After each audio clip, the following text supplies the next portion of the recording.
Welcome, everybody. I am so pleased to see you attend this really great employer spotlight. I would like to welcome Salvatore Nesci and thank him for attending. So I'll just read you a little bit of a bio, and then I'm going to let him tell you all about himself further, because he certainly has a very impressive background, and we're very grateful that he has joined us here. Salvatore Sal Nesci retired from the Meriden, Connecticut Police Department in August 2016. There, Sal held numerous leadership positions, including school resource officer, DARE officer, crisis negotiator, grants administrator, gang intelligence unit supervisor, community police and school resource officer unit commander, internal affairs public information unit commander, professional standards commander, acting captain of administration, and acting captain of patrol. And I'm going to end it there and hand it over to Sal, because I know that he will finish the rest. So thank you so much. Oh, my pleasure. My pleasure. How's everybody doing today? I hope everybody's having a good afternoon. I'm going to try to give you a little bit of my career path and how education has played a vital role in my successes and a vital role in my children's life as well and their successes. So I'm going to give you a little bit about myself personally, and then I'm going to go through my career, work life, and education, and how it wove this mosaic into a successful career for myself and for my students as well, because I've shared a lot of my experiences with my students along the way. First and foremost, let me congratulate you and tell you just how impressed I am that you are in school, finding your way through this this thing we call emergency management. Emergency management is not just a catchphrase. Emergency management is not just a program. Emergency management is the way of the future. Emergency management is real. Emergency management is not just for public sector organizations. It's not just for emergency managers in a town, at the state level, or at the federal level. Emergency management is in the police field. Emergency management, of course, is in the fire field. As we all know, CAL FIRE started emergency management so many years ago in a way to manage resources, both physical and human resources, and how to do it in an organized way. Emergency management is not just pigeonholed to the public sector now.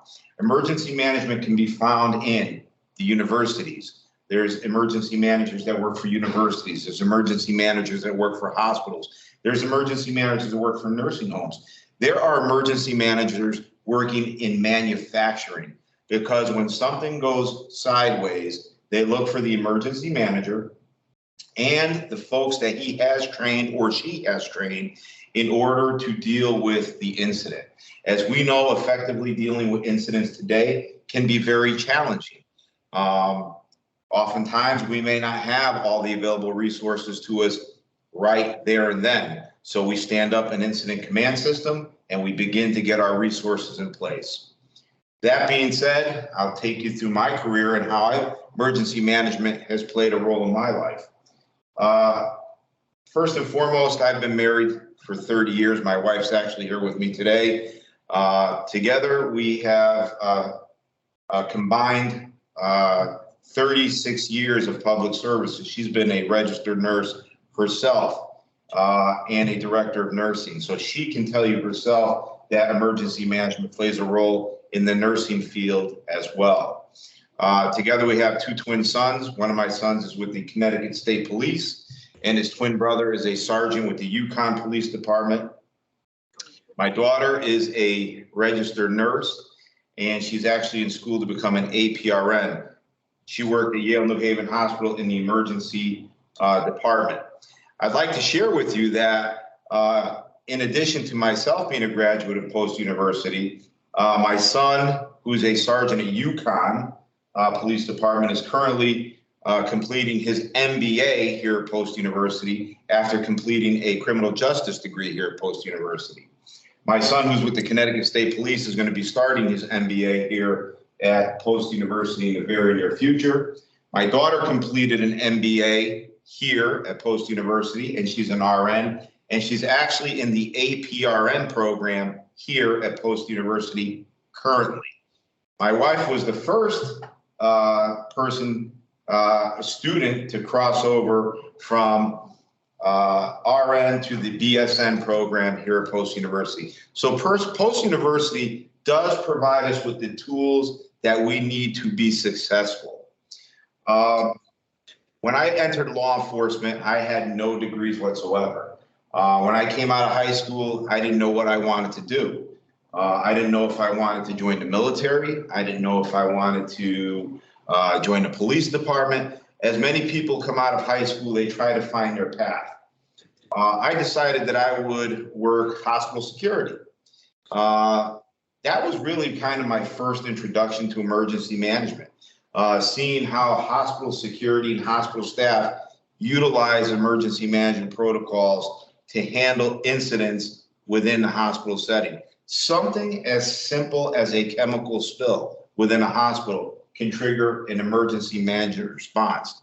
Hazardous materials and the way they're handled, depending upon how caustic they are, may trigger an emergency management response.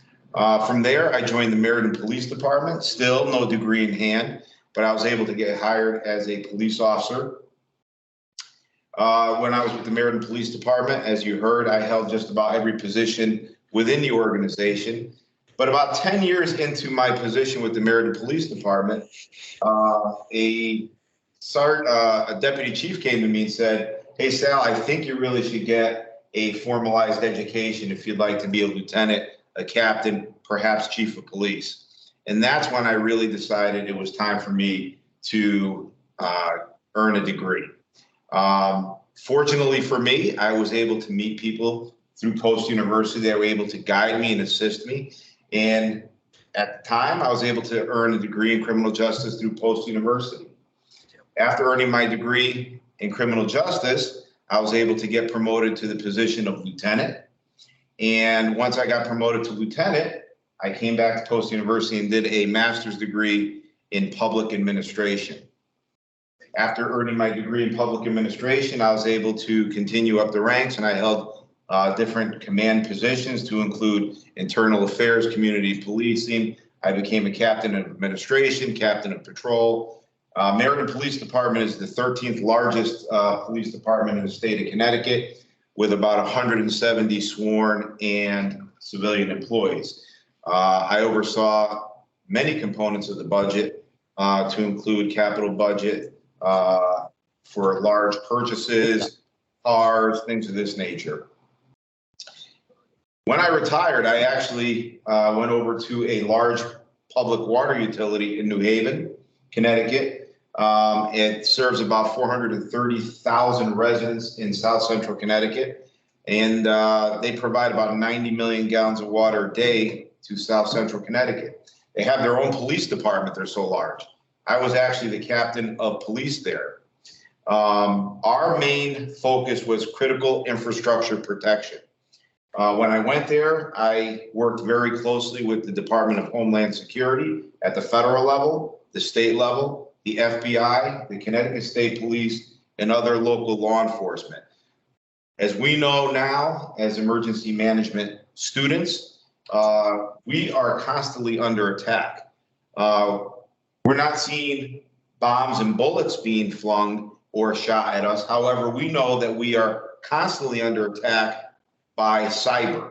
We know that every single day there are nation states that are waging war against our country in the form of cyber war.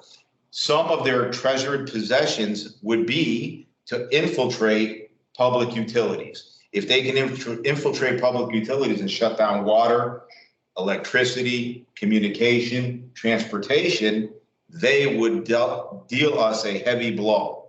So that's what we focused on. We focused on penetration testing. We focused on ensuring that all our Cyber security was secure and insulated. Worked very, very closely with those federal agencies and state local agencies to make sure that we were insulated. In addition to that, protecting our properties as well.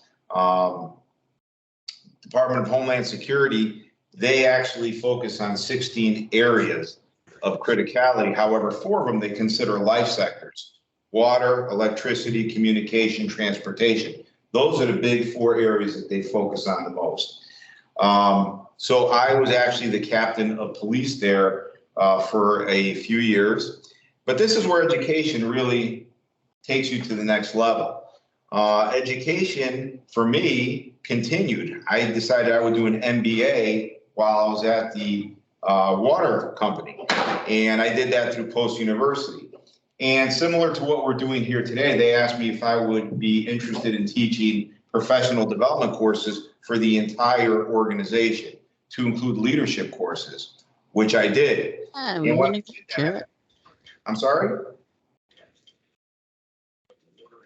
And when I did teach those courses, the president of the company asked me if I would be interested in taking a role as a director of the Human Resources Division. And as the director of the Human Resources Division, I now oversaw the police department, all union contracts, all labor agreements, grievances, arbitrations, any unfair labor practices, security, the police, and professional development. So that's where education really pushes you to the next level to do more. COVID hits in 2019. And in 2019, people don't know what to do. People are running around, people are home, no one's moving, people aren't moving, everybody's sequestered in their homes. However, people need water in order to live. So we have to figure out a way to manage COVID-19 and have people continue to not have disruptions in their water supply. We stood up a emergency management EOC and an incident command system, and I was the emergency manager for the entire incident for almost a period of 2 years. Every week, we would have operational periods that we would have our section chiefs report in, and every week we would adjust, pivot, and do what was necessary to continue the operation running efficiently and effectively in order to go ahead and continue operations and provide water to people. Were there challenges? There were tons of challenges.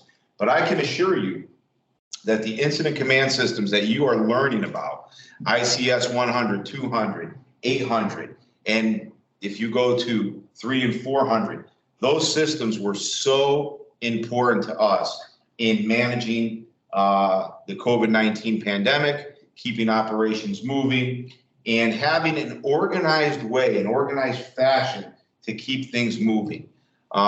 Filling out the ICS 218. And by the way, if you guys have not seen the ICS workbook for forms, they have a form for everything.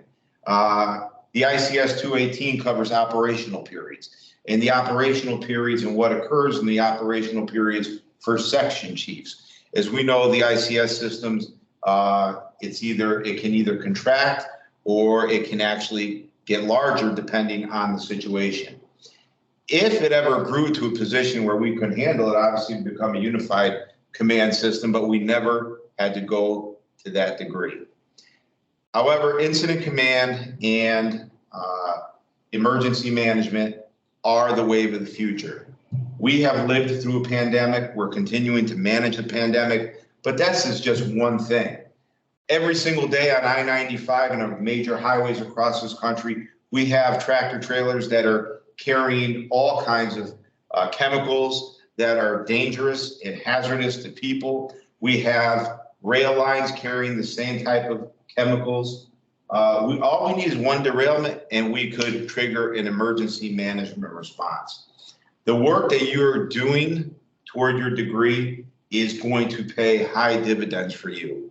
I have worked very, very closely with students over a period of 10 years. I've been teaching here at Post University for roughly just under 10 years, and I've worked with a lot of students. I've helped them find their career path either in law enforcement, the fire service, emergency management, even some students going to the FBI.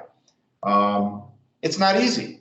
You get the degree and then you try to figure out where you're going and how you're going to get there. Sometimes you need someone to assist you and guide you. And that's what we're here to do. The professors here at Post University, the staff here at Post University, the folks that are putting this on for you, you get in touch with them, they plug you into us, and we work with you to get you to be where you want to be. I continue to do emergency management work to this day.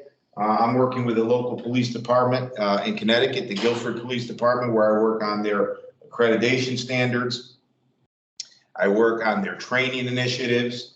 I teach at the Connecticut Police Academy as an instructor as well. One of the courses that we actually provide to new recruits is emergency management and the basic courses that you have to take as well. NIMS, the 100 to 200. And we want everybody to be on the same page, because when something goes down and we stand up an emergency management posture and we set up a command post and we set up incident command, we want everybody to understand exactly what their roles are, right? We want everybody to know the language we're speaking. As we know, emergency management speaks its own language. But at the end of the day, it's a transferable skill that you can take from state to state, community to community, from public organization to private organization. All these organizations want somebody on staff. They want to have a cadre of people on staff that can manage a major incident. Of course, what is one of the major incidents that all organizations are preparing for now? We all now live in this reality of the active threat, the active shooter. Emergency managers now are working to prepare for these eventualities as well. We hope it never happens, but there's an old saying, fail to prepare, prepare to fail. And that's emergency management. We want to be prepared to the degree that we can be. And of course, this is now one of those unfortunate eventualities that has come to the forefront, dealing with active threats, active shooters, active aggressors. We continue to prepare in schools, in hospitals, in businesses. Your role is going to be critical. It's going to be critical in so many ways. And I applaud your efforts, because we have to pass the torch on to the next generation. You know, folks like myself who've been in the business for over 30 years, there's going to come a time when we have to move on to another chapter in our life, and that's called retirement. But we pass the torch on to you folks, and you keep us safe. And I'm looking forward to doing whatever I can to assist you in your future goals, albeit preparation for a oral interview, questions, any kind of police question that you may have as far as testing goes. I work very closely with the fire service as well. I think we'd be able to connect you with the right people in order to make you successful. So with that being said, I'd like to open it up to any of the students here that have any questions that I may be able to answer for you. Sal, they can put it in the chat if they would prefer not to just, speak their question. They're certainly welcome to speak out, but if they're more comfortable putting in the chat, I'm monitoring that. Yeah, I'll go ahead and get this thing started. My name is Jason Gordon. First off, can everyone hear me okay? Perfect. Yep. Okay. All right, cool.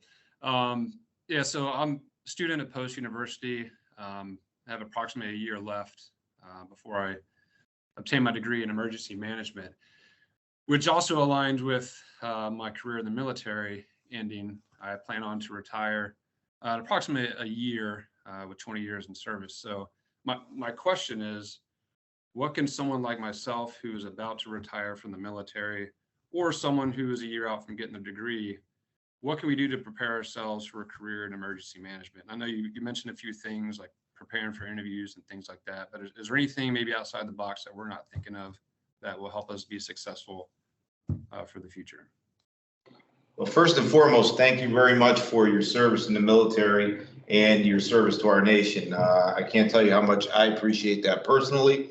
and everybody in this room, I'm sure, appreciates it as well. Your question is not unlike other questions I've heard in the past. I've had students that were getting ready to transition from military careers into the civilian sector. I guess, Jason, the first thing I would do if I was you is I would try to determine where exactly do I envision myself? Do I envision myself working at the federal level? Do I envision myself working at the state level? Is there a local community that I see myself living in? Once you make that determination, then you begin to do your research. If it's going to be the federal level, I can tell you that USA.gov has all the federal listings of all the jobs that are available to both current military folks or civilians. If it's not going to be the federal level, I suggest you go to the state level and take a look. Like here in the state of Connecticut, you can go to one state website. It's the state DAS website. In fact, I looked on the state DAS website a couple of days ago for the state of Connecticut, and they actually have a couple of positions within the emergency management arena. If you want to look at the local level, you take a look at what a local community might offer you. However, you can cast that net even further. You could look at, now if I was in Connecticut, I would look at the universities, UConn, Yale. I would look at Quinnipiac. I would look at Sacred Heart, Post University. There's so many different universities you could look at. You can go even further. You could look at the hospital system. Yale Hospital, Hartford Hospital, Trinity Health, Pro Health. They're all looking for emergency managers. And of course, as I mentioned before, even the major manufacturers, Pratt & Whitney, General Dynamics, all of which have emergency managers on staff. So that would be my first suggestion, is determine where you see yourself working. I don't know if you're married or not. Maybe your wife sees herself living in a community somewhere in the United States, and maybe you need to drop a pin in a map and say, okay, here's the area I'm willing to work in. Once you make that determination, and I can assure you, you'll find some role that goes along with emergency management. Once you make that determination, then it's all about the preparation for the interviews, the preparation for the testing process to actually be successful. And I would be more than happy to work with any one of you in that preparation process.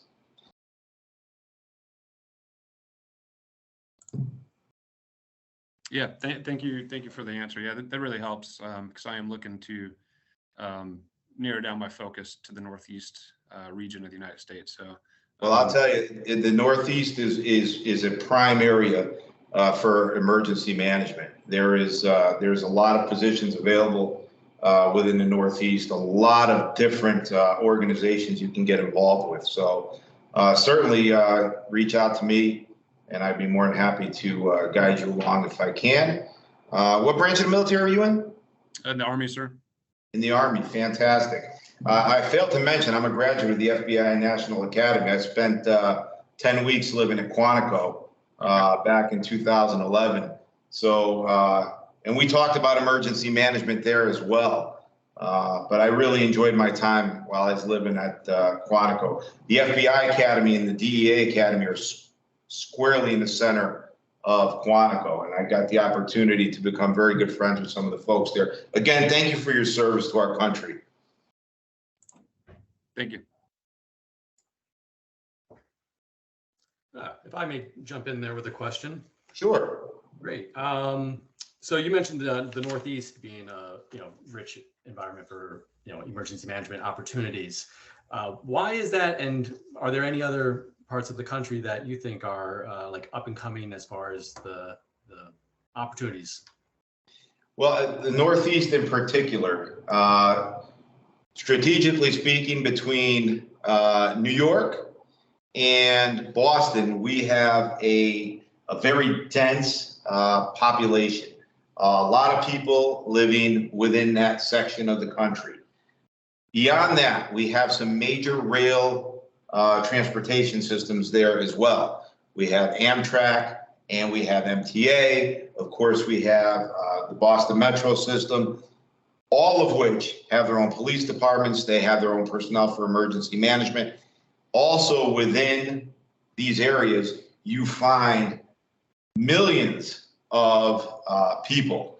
As we know, New York City has millions of people living there. You work your way north, very congested. In order to manage the population, we know that we need public safety. We know we need fire service. We know we need emergency managers. We need people in place in order to respond to major incidents when they take place. Certainly, emergency management is important throughout the nation, throughout the world. But if you look at sections of the country that have heavier and denser population, you're going to find more opportunities. Rural communities, of course, also have emergency management systems in place. Areas that I look at push-out points. You look at LA. I go out to LA quite a bit. I don't know if anybody is from the West Coast. You go to LA, I look at LA as a push-out point. LA, the surrounding communities around the LA area, excellent place to take a look at emergency management opportunities. San Francisco, you have the BART line up in that area of the country, very densely populated. Certainly another great opportunity for emergency management. San Diego, another push-out point, another great opportunity for emergency management. Las Vegas, Nevada, metro area, Chicago, Illinois. I was just out there not too long ago. By the way, if anybody's interested in law enforcement, I was out there just this past August, they're short 2,000 police officers. They're trying to hire. And then, of course, as you come east, you take a look at some other push-out points. You have Atlanta, and you have Baltimore, Washington, D.C., and then you come up to the East Coast. You look at these areas that are densely populated. I like to call them push-out points. As you work your way further away from the density, you're going to get less opportunities. But where you find the most people, the most infrastructure, again, transportation, utility, communication, electricity, that's where you're going to find a lot of opportunities. A lot of opportunities with the utility companies, especially electricity, gas, water, a lot of opportunities there for emergency management. As we know, anytime that there's a major storm that rolls through any area, first thing that these organizations do, they stand up an emergency management EOC, and then they stand up incident command posts. That's why I suggest you look at those areas for the most opportunities. Thanks, Al. Not a problem. What year are you? I'm also in my last year here at Post. Fantastic. Have you started researching any career opportunities? I have. I've been a practicing paramedic for 12 years now. Currently work as a contract employee at West Point University, and out of their little community hospital there. And every now and then you see something pop up that's a little appealing. Well, fantastic. I mean, hey, I would take a look at Connecticut if you're interested in Connecticut. You're not that far away from us. Connecticut has some opportunities on the horizon. I'll tell you, any emergency management is huge. We just gave the 3 and 400 course to firefighters and some police folks in Guilford, Connecticut, because it's that important. Any of you have ever taken a 3 and 400 level course, those are the courses that you have to take in person or online, and that they're multiple days long. That's when you're getting into you're really getting into the nuts and bolts of it. But yeah, there's a lot of opportunities. I mean, you take a look at the I-95 corridor between DC and Boston, a lot of opportunities up along that corridor.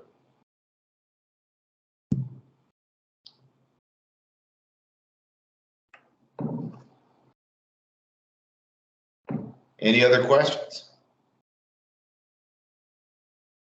I just want to make sure the students have a chance first, but if there are none. Sure. What are some titles of entry-level positions? Do you have any? Well, you know, when you look at entry-level position in emergency management, I mean, there's so many different entry-level ways to enter the field, right? You could be a basic patrol person coming into law enforcement, and then you work your way into a specialized assignment to work in a emergency management position. You could be a firefighter, and now you work your way up to being a emergency manager. We were discussing my cousin. He was with the health department in Middletown, Connecticut. His position thrust him into the emergency management role. It was a collateral assignment, and then he ended up becoming the emergency manager. So there's many different ways to get into emergency management. Certainly, you go on some websites and they obviously have the title right there. We're looking for someone that would be our emergency manager. Sometimes the emergency manager also does safety training. Sometimes the emergency manager takes care of all the OSHA requirements as well. These go hand in hand. Safety training, all the OSHA requirements. I worked very closely with a gentleman at the water company who was our safety manager, but he worked very closely with me on emergency management as well. So there's different ways to get into the field. Some are direct, some you come in through other doors, but it could lead you to the same result. So. I have a lot of questions that I think could be very important, but I don't want to take away time from students. Do students have any questions? So you obviously got recognized by one of your supervisors. If I understand correctly, they pulled you aside and said, you've got leadership material. Yes. You are a leader. Yep. And what do you think are the personal traits or qualities about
There's no sound.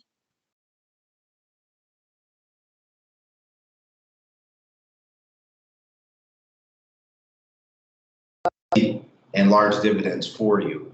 You have to understand people. And if you understand people, then you can accomplish things, because great leaders can get things done while still motivating others and maintaining a great deal of morale, right? If you're not a good leader who understands people, who listens to people, it erodes morale. It doesn't incentivize people. In fact, it makes people shut down. So when you're dealing with an emergency situation, you want people to work at their best. So if they trust you as a leader, then you're going to do well.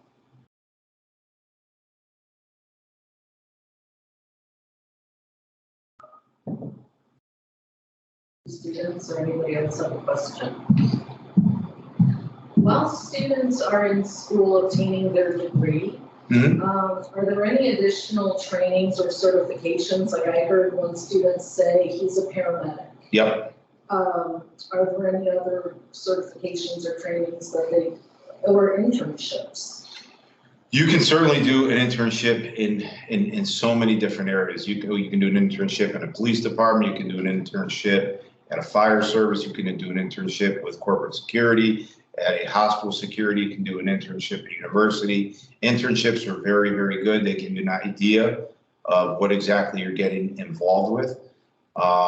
Trainings, there's unlimited amount of training that you can take. Of course, the students that are here online, they are very familiar with the FEMA Institute and the courses that they can take through the federal government. Beyond that, there are so many different professional development websites and organizations that will further improve their skill sets as emergency managers.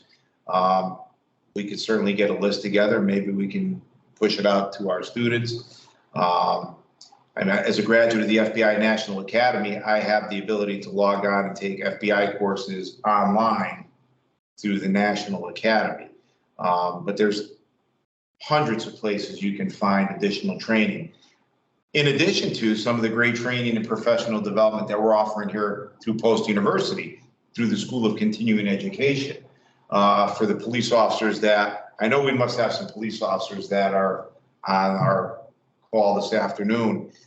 We actually here at post-university offer police courses through our School of Continuing Education. If you're in the state of Connecticut and you need CEUs in order to stay certified, you can actually print off your training course and hand that into your training officer for credit toward your CEUs as well. So we're going to be offering a myriad of courses here as well. I have a question, Sal. So in career services, we get a lot of students coming in asking for help with resumes. How important is a resume to students looking to enter this field? And in your experience, does it look different than the traditional resume that we're looking at? And how would you maybe advise us in career services in helping students in that regard? That's a very good question, because when I did a lot of hiring when I was with the Meriden Police Department, and I got a chance to see a lot of resumes. Some were very thin and slim, and some were really, really heavy and too much information. Finding the right balance is key, right? So keep it short and simple is typically what I like to say, but short and simple does not mean do not put key content in the resume as well. Certainly we want to know what your skill sets are, but we don't need to know every single little thing you've done within a specific area. The main points. It's like looking at a billboard, right? I'm sorry, it's like looking at a bulletin board. You go into the faculty lounge, and if the bulletin board has a gazillion things on it, you're going to be like, wow, how am I going to get through all this? It's like looking at an email. You open an email and it's like 2 pages long. You're like, wow, I got to read through this whole thing. You want it to be succinct and to the point. You want to give the reader exactly what they need to know that's going to help you in this area. Sometimes you have to tailor your resume to the position. You may have to change your key competencies to meet the position. So if I'm applying for emergency management in a fire service, maybe I have some key competencies that I want to highlight in that resume. It's a living document. It changes constantly depending on the position you're going for. But I wouldn't make it 7 and 8 pages long. I've seen them that long. 2.5 should do it. Great, thank you for that answer. And also, we do work with students in preparing their LinkedIn profiles. In this field, do you find that they need a LinkedIn profile, or is that something that's perhaps not recommended because of security issues or whatever? I'd love to hear your opinion on that. Well, I can tell you that at least in the law enforcement arena, I've always felt that it's been a great way to network, and also for professional development as well. There's a lot of opportunities for professional development based on your LinkedIn. You'll see them come up on your feed. Of course, that all has to do with your associations as well on LinkedIn. LinkedIn is a tool that you can use certainly to your advantage, and for professional development as well. LinkedIn Learning also has some very, very good courses on management, leadership, courses in all areas as well. So LinkedIn Learning and LinkedIn can be very, very useful. Okay.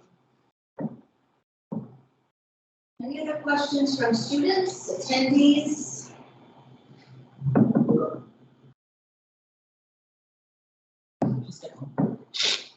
Just LinkedIn is essential, so. LinkedIn is essential. They agree with you. Yep. I'd like to take this opportunity to thank Sal for attending Oh, my and for this pleasure. really wonderful presentation. I think it's so worthwhile. I have a quick question. Oh, Yes, yeah. of course. Yes, not too late. Yeah, thank you for the opportunity. My name is Al Hassan. I had professor last semester. One of my greatest students right there. How are you? Yeah, professor, I'm good. How are you too?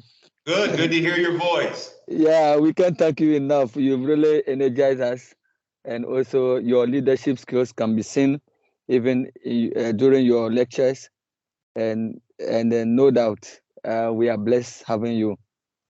Thank you so much. Yeah, yes, sir, no doubt about that. I just wanted to ask if, in terms of the age limit, is there any age limitation in terms of finding opportunities in this field? So actually, that's a really, really good question. As far as law enforcement goes, there are some age limits when you're talking federal law enforcement.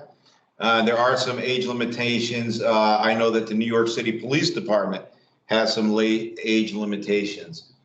Typically, you don't find any age discrimination or age ranges for these positions. Federal law enforcement, if it has law enforcement component to it, there are some limitations there. I know that certainly when I went to the FBI Academy, I was saying to myself, wow, I would have really enjoyed being an FBI agent. At the time, I was only 41 years old. However, I would not be able to apply for the FBI at 41 years old. 36 is the cutoff for federal law enforcement. But for the most part, there are no age limitations. If you're strictly looking at emergency management, should be no issue whatsoever. You should have no problems. Thank you, sir. Not a problem. Yeah. And certainly, go ahead. No, it's just, I have another question for you. Sure. All right. Opportunities in the private sector, like independent firms, consulting firms, such organizations. I know they exist, but I don't know how robust is that industry? I will tell you that it's incredibly robust, and I'll give you an example. Business continuity planning. Every major organization in the world has business continuity plans, and if they don't, then they got an issue in 2023. Business continuity plans. You look at a major private sector organization, a quasi-public sector, private sector organization, a public utility. Every section of that organization should have a business continuity plan in place. As we know, business continuity and emergency management go hand in hand. Of course, keeping the operation moving, especially critical operations moving, is extremely important. I can tell you that I have worked with consultants on business continuity planning and emergency management. The one consultant that I've worked with very, very closely, her firm does both. Emergency management planning, tabletop exercises for organizations, and business continuity planning and updating the plans every year. I can tell you that good consultants in 2023 are probably pulling in $350 an hour. So it's a very, very lucrative area to go into. Certainly, if anybody is interested in speaking to one of these consultants to ask them some questions, I can certainly reach out to them and see if they'd like to perhaps give you some insight into what that arena looks like. But yes, there are consultants throughout the country that deal with business continuity planning, emergency management training, and actually doing tabletops. It's almost a one-stop shop for EMH in that arena. Awesome. Thanks again. Yep.